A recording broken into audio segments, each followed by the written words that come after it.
법문 들으시는 모든 분들이 재앙은 소멸하고 소원은 성취해서 부처님 전에 복 많이 지으시기를 바라드립니다. 오늘도 계속해서 건강한 사회인이 되는 길, 지난 시간에는 부자가 되는 길에 대한 그런 말씀을 드렸는데 오늘은 좀 더 구체적으로 금강경 공부를 통해서 부자가 될 신뢰가 있습니다. 아마 이 신뢰의 이야기를 듣는다면은 우리도 가난을 면하고 부자가 될 수 있다는 희망과 용기를 가지게 아마 될 수 있을 것 같습니다. 잘 들으셔서 가난을 탈피하고 그리고 넉넉한 삶을 이룩해서 우리도 한번 부자가 되어보자. 이런 아마 희망을 가지기를 저는 이제 바라봅니다. 자, 우선 지난 시간에 복습 겸 해서 이 가난을 해결하는 것이 참 대통령이든 누구든 가장이든 이게 가장 큰 과제다 이렇게 생각을 합니다. 그래서 어떻게 하면 가난을 면할까에 대한 논의가 아마 인류 역사상 가장 많이 논의된 그런 문제 중에 하나가 아닐까 싶습니다. 많은 책들은 어떻게 가난을 면해서 부자가 되는가 여기에 대한 책들이 굉장히 많이 쓰여져 있습니다. 소위 지혜로운 이들이 자신의 경험을 통해서 또는 다른 사람의 이야기를 들어서 어떻게 하면 가난을 면하고 부자가 될 수 있느냐 이런 이야기를 책으로 써놓은 것이 있는 것 같습니다. 저는 그걸 크게 두 가지로 나눠서 말씀드릴 수 있다라고 보고 또 불교에서는 부처님 가르침 속에서는 가난을 면해서 부자가 되는 길이 있느냐 그것도 또 생각을 해봤습니다. 거기에도 있는 것 같아요. 이제 그 이야기도 지난 시간에 좀 잠시 드렸던 것 같습니다. 그럼 지난 시간 복습 겸 해서 좀 소위 지혜 있는 이들이 어떻게 하면은 가난을 면하고 부자가 될 수 있느냐. 여기 써놓은 무슨 이야기들이 있었나. 그 얘기부터 좀 시작해 보도록 하겠습니다. 우리 흔히 이제 이런 이야기를 귀에 젖도록 듣고 자랐을지도 모릅니다. 근검절약해라. 돈 생기는 대로 부지런히 모아라. 그래야 가난을 면할 수 있느니라. 뭐 이런 얘기들을 귀에 젖도록 듣고 자랐는지 모릅니다. 우리 특히 농경 시대에는요, 밥을 쌀 한 톨 같은 거 굉장히 아꼈던 기억이 납니다. 밥 하나로 어떻게 버뒀다가는 부모님한테 꾸중 맞았던 기억들이 다 납니다. 아직 그 시대에 살았던 사람들은 그런 기억을 많이 가지고 있어요. 이것은 넉넉하게 사는데 아주 기초적이고 너무나 상식적인 이야기입니다. 그런데 우리는 넉넉하게 사는 걸 떠나서 큰 부자가 되는 길은 무엇인가? 이런 것을 늘 생각을 합니다. 그런 생각, 사람들 위해서 상당히 지혜로운 이들은 부자가 되는 길이라는 책들을 저술을 했는데 그 책들의 그 두 가지 유형이 있습니다. 하나는 부자들의 습관들이 있어요. 부자가 된 사람의 특성이 있어요. 부자가 된 사람들의 특성은 무엇인가? 이 특성을 자꾸 닮아가라. 예를 들어서 부자가 된 사람들의 특성이라는 게 근검절약이라고 그러면 자꾸 근검절약을 해라. 그리고 그 특성이 봉급의 50%는 저축해라. 이렇게 된다면 그런 특성을 자꾸 닮아감으로써 부자가 된다는 그런 이론을 전개할 수가 있고 또 그런 이론을 실천해서 부자가 되었다라는 그런 기록들을 책으로 해낸 경우가 있습니다. 그런 책들은 상당히 잘 팔리는 책들이고 일종의 자기 개발서죠. 즉, 이 부자들의 습관을 잘 써서 그 습관을 자꾸 연습하게 해서 부자가 되는 길이라는 책을 쓴 이런 유형의 자기 개발서가 있었다라는 말씀을 드립니다. 또 부자가 되는 자기 개발서 특징이 하나가 요건 좀 더 고차원적인 부자가 되는 길을 쓴 자기계발서입니다. 뭐냐 하면은 마음의 위대한 힘을 활용하라는 겁니다. 마음에 그리는 대로 현실로 나타난다라는 우주의 진리가 있다라는 이 진리를 활용하라는 가르침입니다. 그래서 마음속에 부자를 자꾸 그리라는 겁니다. 그리면 현실로도 부자가 나타나고 마음속으로 가난함을 그리면 현실로도 가난함이 나타난다라는 이런 우주의 대진리가 있다. 요거 진리를 활용해라. 마음의 힘을 활용하라는 그런 상당히 먼저 거보다는 지혜로운 이가 써놓은 부자가 되는 길이 있습니다. 그 길을 그들이 제시한 뭐 찰스 헤넬 같은 것도 이제 그런 부자가 되는 길.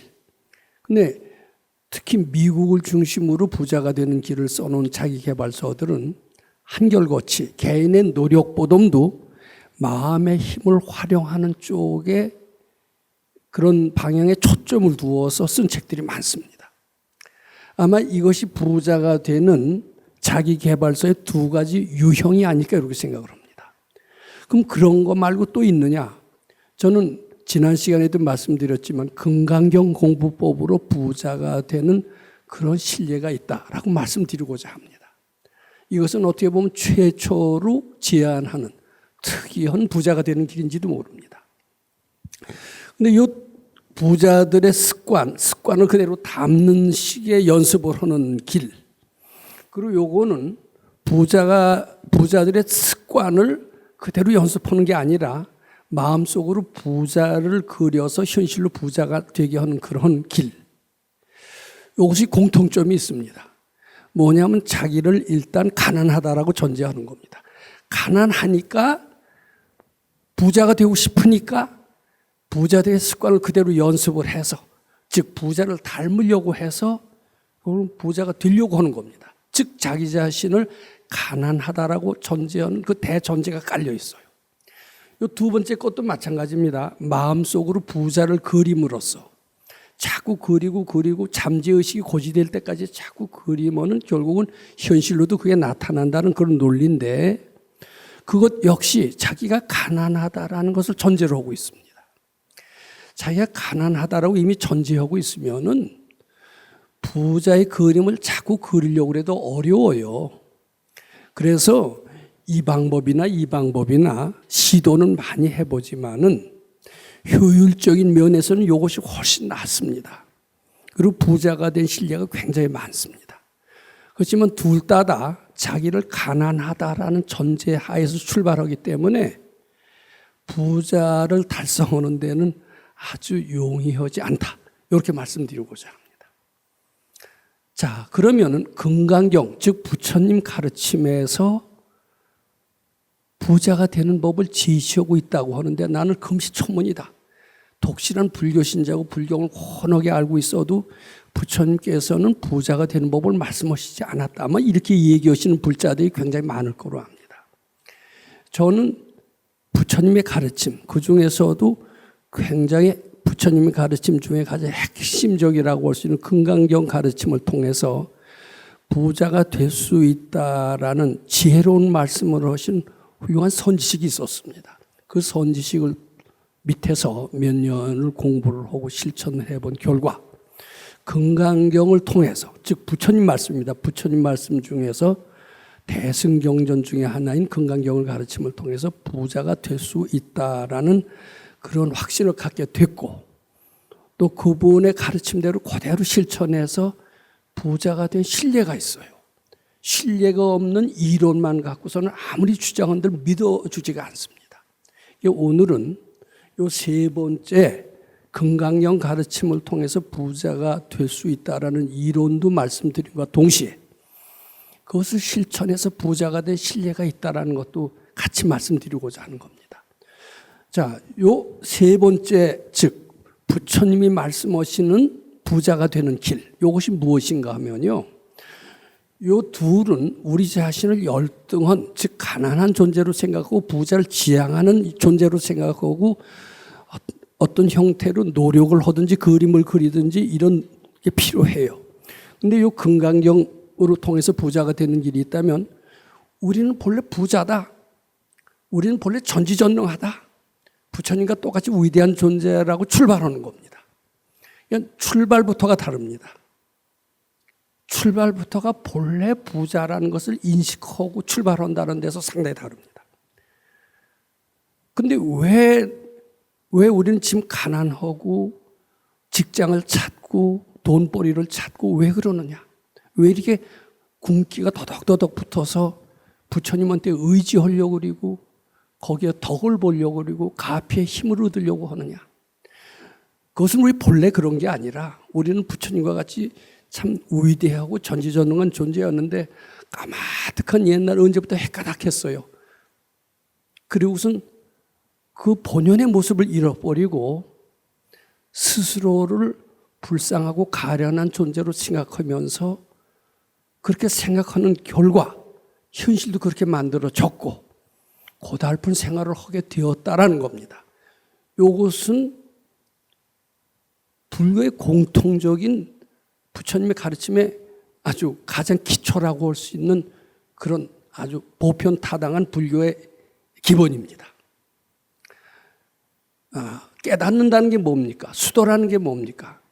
본연의 전지전능한 모습을 회복하는 게 깨달음이고 우리가 본연의 전지전능한 그런 깨달음을 언젠가부터 헷가닥했어요. 그걸 무명이라고 그럽니다. 헷가닥한 것을 없을 무자 무명, 무명에서 행이 되고 식이 되고 우리 12년을 배웠잖아요. 그러면서 여러 가지 고생이 뒤따르게 됐다라는 겁니다.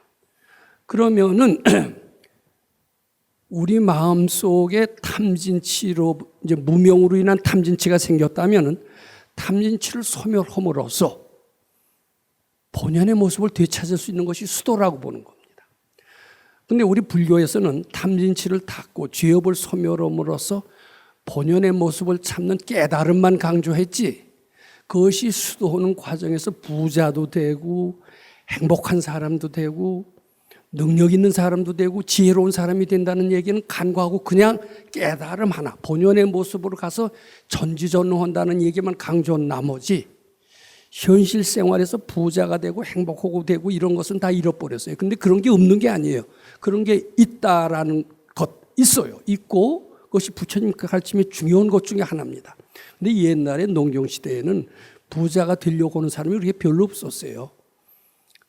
또 행복해지려고 하는 사람들도 없었어요. 그래서 깨치려고 하는 소수의 에리트들만 있었습니다. 그래서 불교는 소수의 에리트들을 우회한 불교로 이상하게 됐지 그게 불교의 본연의 모습은 아니거든요.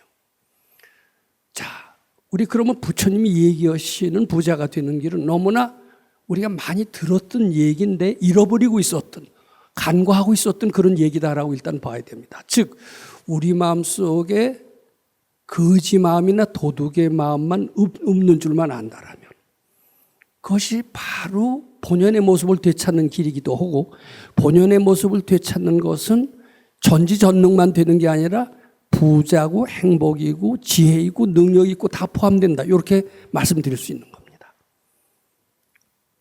즉 빈궁한 마음, 거지 마음, 뭘 바라잖아요. 우리 부모한테도 뭘 바랍니다. 국가사회에서도 뭐 재난보상금 해주기를 바랍니다. 부처님한테는 가피력을 바랍니다. 우리는 그렇게 바라는 존재가 아니라는 거예요. 항상 줄 정도로 넉넉한 존재인데 언젠가부터 헷가닥해서 이런 애걸하고 구걸하고 하는 거지 마음으로 우리는 스스로 되면서 자기 신세를 한없이 처량하게 만들었다는 거예요. 그 생각이 착각인 줄 알고 부처님께 바쳐서 소멸한다면은 즉 거지 마음이나 도둑놈의 마음이 착각인 줄 알고 소멸해서 없어진다면 본래 부자 마음과 지혜로운 마음이 드러난다는 뜻이에요. 이것이 금강경 공부를 통해서 부처님 가르침을 통해서 부자가 되는 핵심적인 이치다. 이것도 이렇게 봐야 됩니다. 자, 이것은 출발이 자기가 본래 전지전능한 부처라고 해서 출발하는 겁니다. 그리고 가난하고 그리고 뭘 바라고 이런 것들만 착각인 줄 알고 이게 본연의 모습이 아닌 줄 알고 내려놓기만 한다면은 본연의 부자 마음이 드러나서 이 세상을 넉넉하게 행복하게 살 수 있다. 이런 이치입니다. 이건 본래 옛날에 불교 가르침하고 다르다라고 생각해서는 안 됩니다. 옛날부터 있었던 가르침 중에 하나입니다. 우리가 너무 잃어버리고 있었습니다. 이제는 그것을 활용을 해서 찾아서 활용을 해서 부자도 돼야 된다. 이렇게 생각을 합니다. 우리를 가르쳐 주신 그런 선지식께서는 깨치는 것도 중요하지만 그 못지않게 이 부처님의 가르침을 활용해서 부자도 되어라. 불교에서는 흔히 행복의 길을 찾지 말고 깨달음의 길만 추구하라고 그러는데 좀 행복도 하고 깨달음만 추구해야 깨달음도 하고 행복도 해야지. 어떻게 고생해가면서 깨달음만 얻은들 뭐 하느냐? 고생 끝에 얻은 깨달음은 반드시 원만한 깨달음이 아닐 수 있다. 아마 이렇게 말씀하신 것 같아요. 자, 그래서 그분이 가르쳐 주신 것은 우리 마음속에 뭘 바라는 마음이 있어요. 의지하는 마음이 있어요. 기대는 마음이 있어요. 그것은 네 본연의 마음이 아니다라는 겁니다. 가짜 마음이라는 겁니다. 그것을 없애기만 해라. 어떻게 없애느냐? 건강형식으로 착각인 줄 알고 바치라는 겁니다. 또 기대는 마음만 있는 게 아니라 훔치는 마음까지 있어요. 도둑의 마음까지도 있어요. 근데 우리는 도둑질 필요가 하나도 없다는 거예요. 항상 줄 수 있고 넉넉하고 전지전능한데 왜 도둑질을 합니까? 그냥 도둑의 마음도 착각인 줄 알고 바치기만 하면은 항상 전지전능 능력이 바로 우리와 함께 있으리라. 이것이 우리 밝은 선지식의 가르침이었는데, 자, 이제 그것이 이제 부자가 되는 새로운 하나의 방법이기도 하고, 그걸 그대로 실천한 한 사람이 있었습니다. 이제 그 사람은 군대를 제대하고 이런 선지식 밑에 와서 금강경 공부를 그대로, 즉 금강경 실천을 그대로 했던 겁니다. 근데 특히 그냥 참선하는 식으로 좌선하는 식으로 가만히 앉아서 한 게 아니에요. 거기 선지식이 계신 도량은 뭐 일을 하게 했습니다. 생산적인 일을 하게 했습니다. 생산적인 일을 하려면 생전 안 해보던, 뭐 예를 들어서 젖소 목장이라면은 안 해본 일을 하다 보면 어려운 게 사실이고요. 또 뜻대로 익숙하지 않으니까 안 되는 게 많고요. 모르는 게 참 많아요. 그럼 우리는 안 되는 게 있을 때 어떻게 합니까? 노력을 하고 모르는 게 있으면 책을 봐서 그걸 알게 하려고 합니다. 근데 그분의 가르침은 안 되는 게 있으면은 남의 도움을 빌려고 하지만은 빌릴 필요 없다. 네 속에 다 불가능을 가능으로 만드는 그런 능력이 있다. 이렇게 가르치십니다. 안 된다는 것이 착각인 줄 알고 부처님께 바쳐라. 이렇게 얘기를 합니다. 또 우리는 모르는 사실이 있을 때 책을 본다든가 다른 사람의 경험을 빌린다든가 다른 사람의 지식을 빌린다든가 이렇게 하는 수가 많습니다. 근데 그렇게 하지 말라고 그럽니다. 다른 사람 통해서 하지 않고 네 속에서도 모르는 것을 아는 이치가 있다. 그것을 모른다는 생각을 착각인 줄 알고 부처님께 바쳐라. 이렇게 가르치십니다. 그렇게 하면서 이제 본연에 있는 능력을 드러나게 합니다. 근데 그게 처음에 안 드러날 것 같은데요. 실제로 해보면요. 안 된다는 생각이 착각임을 알게 되면서 능력이 생겨요. 그리고 모른다는 생각도 착각인 줄 알게 되면서 지혜가 생겨요. 누가 갖다 준 지혜가 아닙니다. 제 속에 있는 본연의 지혜가 드러나는 겁니다. 물론 부처님과 같은 큰 지혜는 아닙니다. 조그만 지혜죠. 그런 것이 생기게 돼요. 그런데 이제 거기 복을 자꾸 짓는 과정에서 자기 속에 있는 능력이 드러나고 지혜가 드러나고 그리고 고생이라는 것도 착각으로 알게 되면서 행복한 마음을 발견하게 됩니다. 그러면서 점차 자신을 가져지게 됩니다. 단 3가지를 꼭 주문을 하세요. 탐진치를 바치기만 하면 된다. 이렇게 얘기합니다. 그러면서 탐심을 설명합니다. 탐심이라는 게 무엇이냐? 무슨 일을 할 때 어서 하겠다고 설치는 마음이 탐심이다. 그 탐심은 실제로 착각적 현상이다. 설치겠다는 마음이 나올 때 얼른 그 생각을 착각인 줄 알고 부처님께 바쳐라. 이렇게 얘기를 합니다. 그러면 설치는 마음이 좀 가라앉습니다. 이게 탐심의 소멸이라고 얘기를 합니다. 그럼 진심은 뭐냐면 이러다가 왜 안 되느냐 이런 그 생각이 들 때가 있습니다. 뜻대로 안 될 때 짜증이 납니다. 왜 안 되느냐 하는 생각, 짜증나는 생각을 진심이라고 한다. 근데 이게 진심이라는 것도 역시 착각이다. 그 착각을 자꾸 바쳐라. 그럼 짜증난 일도 없고 안 될 일도 없음을 발견하게 될 것이다. 그리고 짜증이 안 나니까 사람이 너그러워져요. 너그러워지고 나중에서 너그러짐이 자꾸 발전하게 되면 자비심이 되고요. 자비심이 되면 너와 나가 다르다는 생각에서 벗어나게 됩니다. 즉 진심의 소멸이라는 것은 우리한테 많은 능력을 가져다 줄 뿐만 아니라 많은 덕 있는 사람을 만들어줍니다. 그 다음에 치심이라는 것은 무엇이냐면은 이만하면 되었다라는 오만한 마음을 얘기하는 것이다. 우리는 본래 전지전능하기 때문에 이만하면 되었다라고 할 필요가 없다.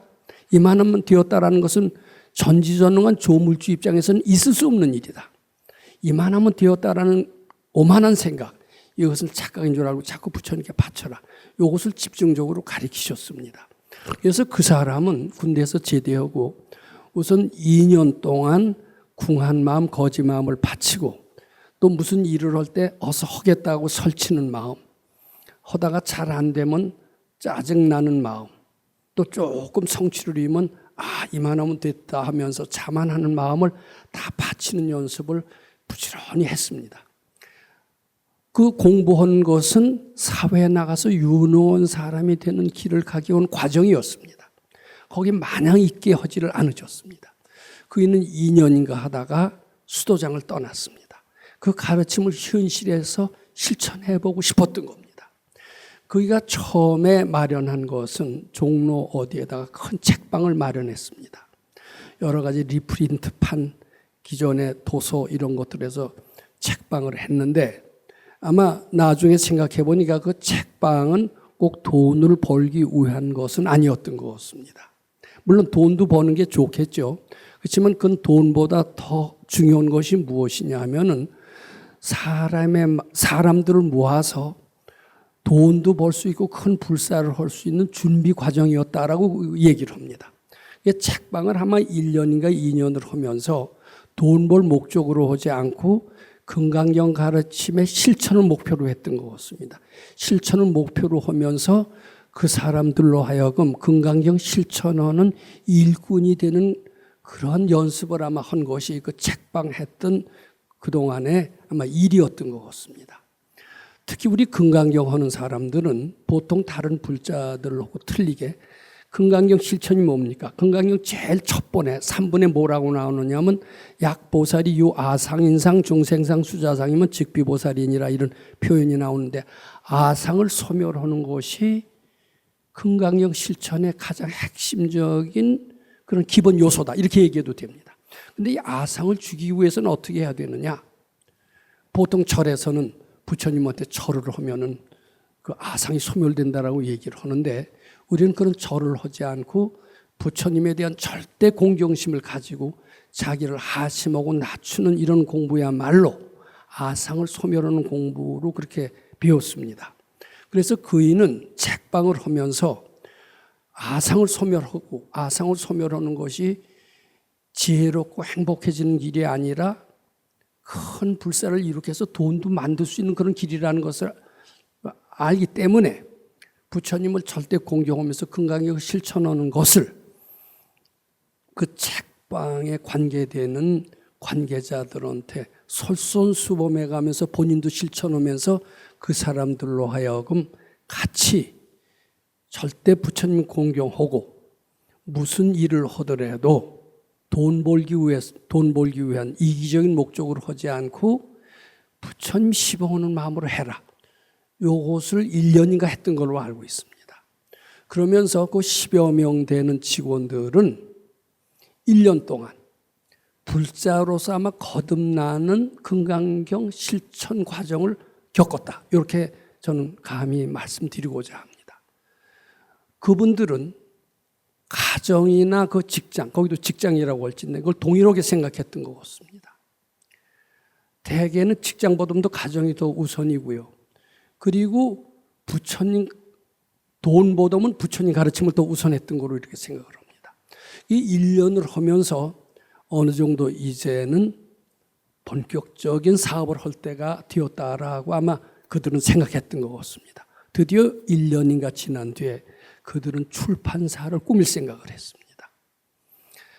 자, 아마 뭐 별 돈이 있었던 것 같지는 않아요. 근데 지금 제가 얘기하는 부자가 된 신뢰 이 주인공은 가난한 사람은 아니었던 것 같습니다. 가난한 사람은 책방을 하더라도 우선 봉우비나 타서 내 배고픈 배고픈 거나 우선 면해 놓고 그리고 여유가 있으면 부처님 공경하고 이렇게 되기 때문에 부처님 사업을 본격적으로 할 수가 없어요.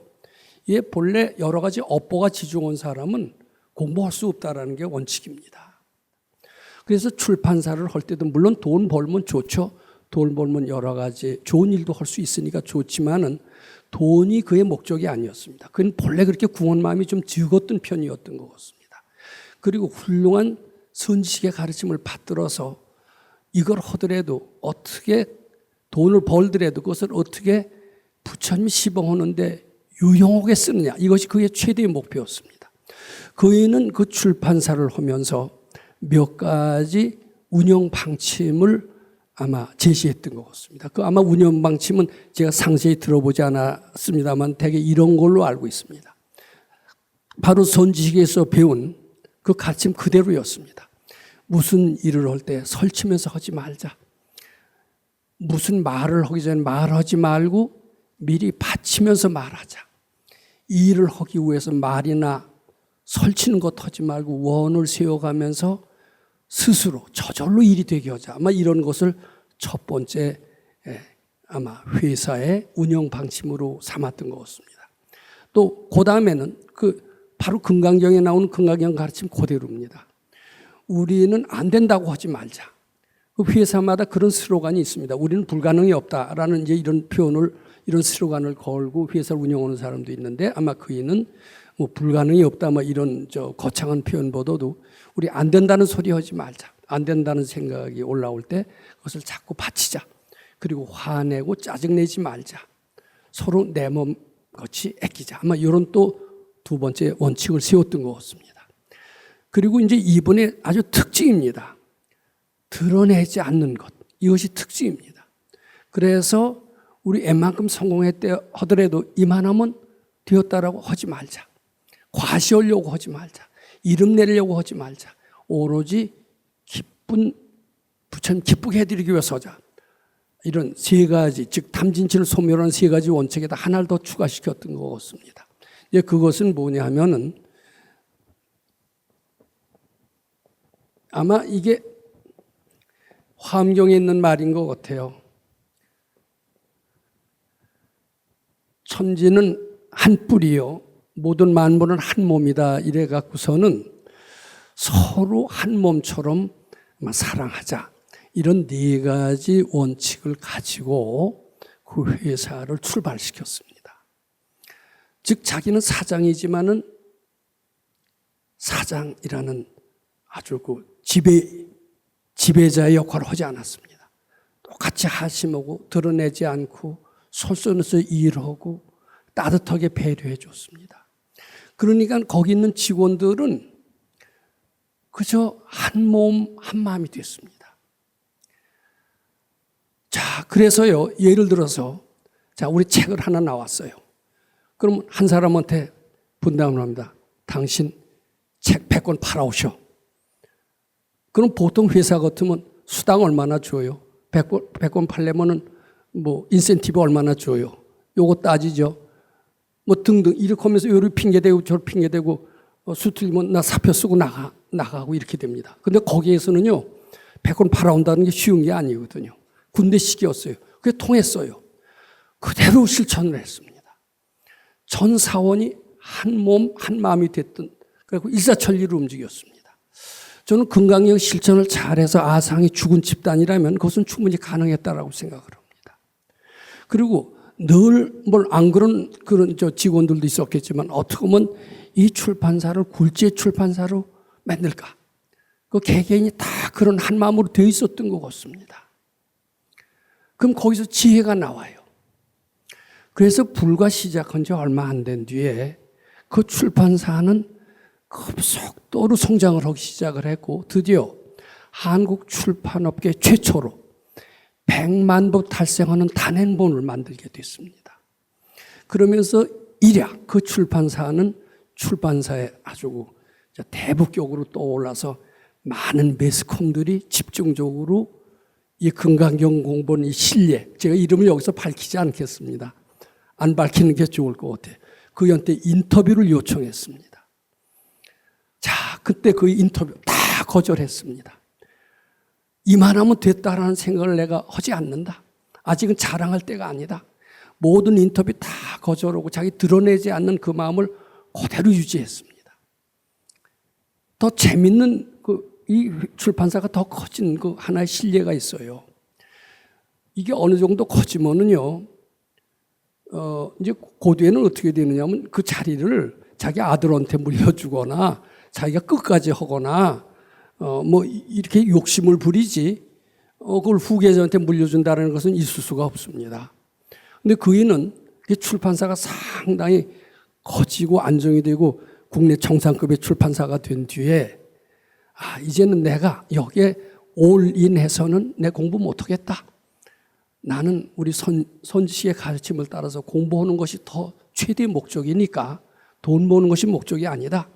이래갖고서는 그걸 갖다가 성실한 사람 하나 딱 앉혀서 사장으로 하고 모든 운영은 다 맡기고 자기는 공부하는 쪽으로 더 염두에 두면서 일선에서 물러났습니다.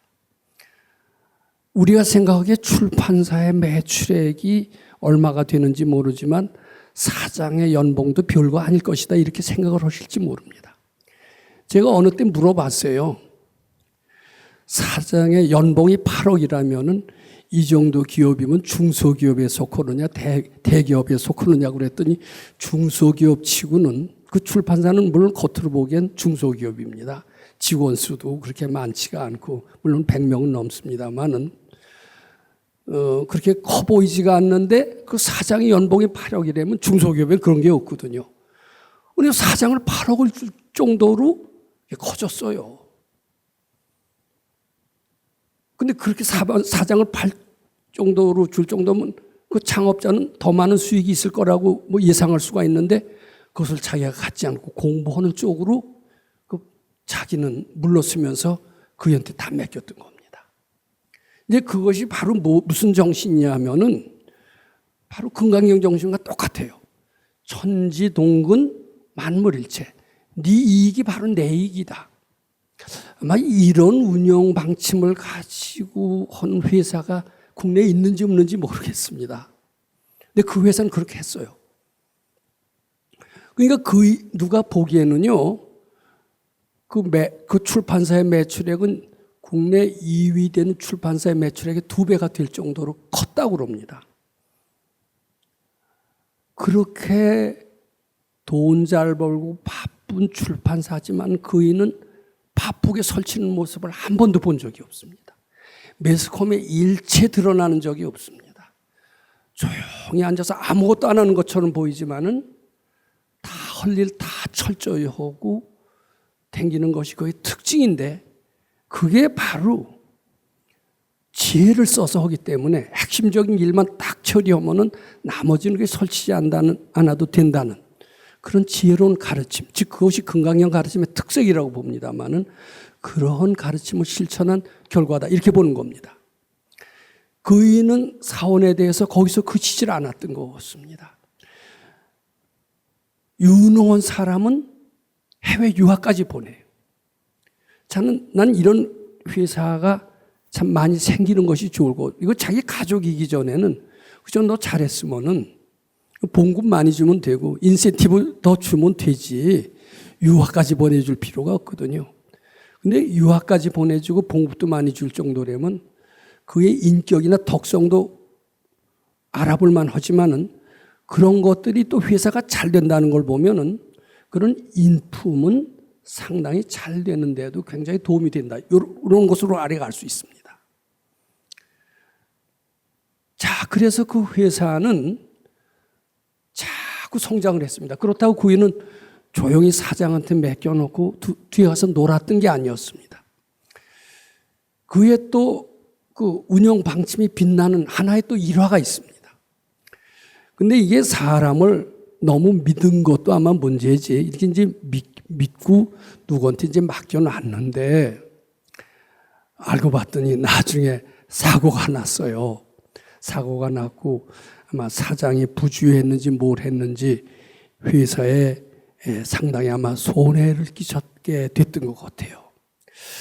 근데 여러 해 같이 있었고 모든 것을 맡겨놨으니까 그 일을 감옥까지는 보내고 싶지 않았다고 그래요. 근데 감옥을 안 보내자니 그 부족한 돈을 어떻게 합리적으로 채워놓을 길이 없어요. 누가 이거 해먹었다라고 하기 전에는 회사에서 그 책임을 그대로 져야 된다는 거예요. 그래서 참 어쩔 수 없이 회사의 도산을 막기 위해서 그 일을 형사 고발하지 않을 수 없었다라는 얘기를 들었습니다. 아무리 금강경고 대자대비하더라도 이제 읍참마속이라고 하는 그런 제갈량의 얘기가 있듯이 그렇게 그런 모범을 보이지 않아 갖고서는 회사가 되지 않을 것 같아서 결국은 그 일을 형사 고발해서 감옥에 보냈다는 것 같고 이제 그것이 원체 아주 유명해서 신문에도 많이 떠들썩했던 적이 있었습니다. 근데 참 마음이 굉장히 아팠다고 그래요. 아파서 들어간 뒤에는 백박으로 탄원을 해서 석방 운동을 했고 그 결과 이제 그이가 이제 풀려났습니다. 풀려나서 참 다행이다 이렇게 생각을 했다고 그럽니다. 근데 이게 보통 장사꾼의 심리하고는 많이 틀리거든요. 제가 그래서 역시 사업을 저렇게 해야 되나 보다. 근데 이게 이제 그런 말이 있잖아요. 그 고진감래라는 말도 있고요. 고진감래도 있고 또 세옹지마라는 얘기도 있습니다.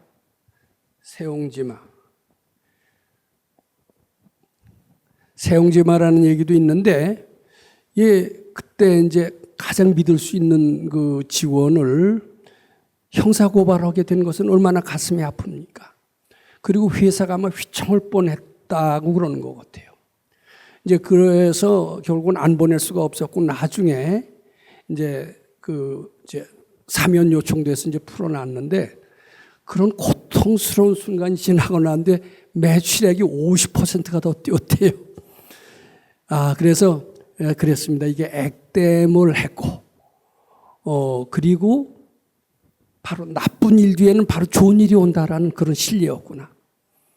그리고 꾸준히 잘난 척하지 않고, 드러내지 않고, 꾸준히 부처님 시봉하는 그 마음으로 했던 결과가 그렇게 아름다운 그런 재앙이 일어나서 회사가 휘청한 것이 아니라 더 외래 매출액이 50%가 늘었고 사원도 40명을 더 뽑았다라는 얘기를 바로 전에 들었습니다.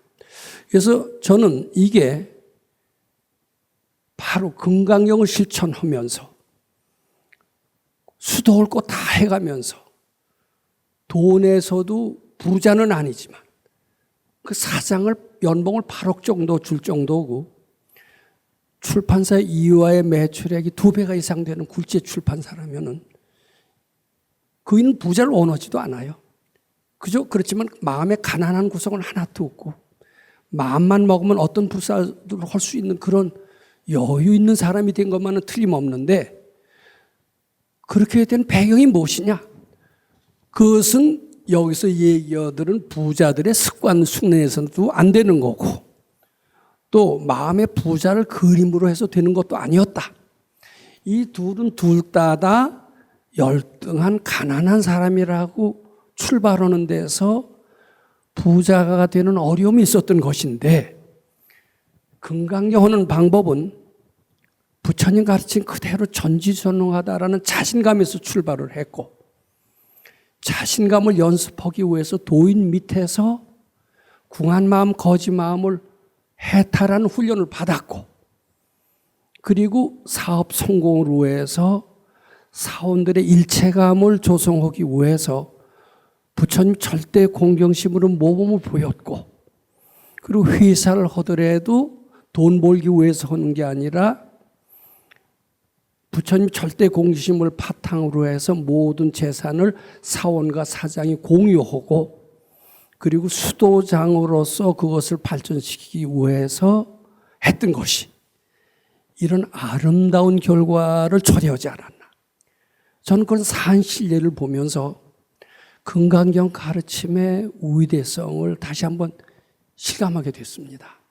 자, 시간이 우리 대충 돼서 지금 한 얘기를 좀 정리해보고 말겠습니다. 세상에는 가난한 것을 바꾸어서 부자가 되는 여러 가지 지혜로운 이들의 가르침이 있습니다. 자기 개발서 중에 하나입니다. 근데 이 개발서들은 두 종류가 있는데 하나는 자기 노력으로 하는 그런 자기 개발서고 또 하나는 마음의 힘을 하는 또 자기 개발서, 부자가 되는 개발서입니다. 근데 마음의 힘을 활용하는 것이 훨씬 지혜로운 방법이고 그걸로 인해서 많은 사람들이 부자가 된 예를 실감하고 있습니다. 근데 둘 다 아주 가난한 사람이 부자가 되긴 아주 어렵다라고 봅니다. 이미 부자가 될 사람이 된 거예요. 이것들은 1, 2 케이스는 이미 부자가 될 사람을 되게 한 케이스지 안 될 사람이 되게 한 것은 아니다라고 생각합니다. 그래서 마지막 세 번째 방법은 바로 부처님이 제시한 금강경에서 제시하는 그런 방법인데 출발부터가 전지전능한 부자라는 마음을 가지고 그리고 출발하는 겁니다. 그리고 자신감을 연습을 위해서 부자란 자신감을 위해서 처음에 복짓는 과정을 반드시 해야 됩니다. 그이는 제대하고 2년간 도인 밑에서 자신감을 갖는 연습을 했고 두 번째 큰 사업을 위한 전 단계로서 사람들을 모아서 공경심 연습을 해서 일체감을 갖는 집단을 만들었습니다.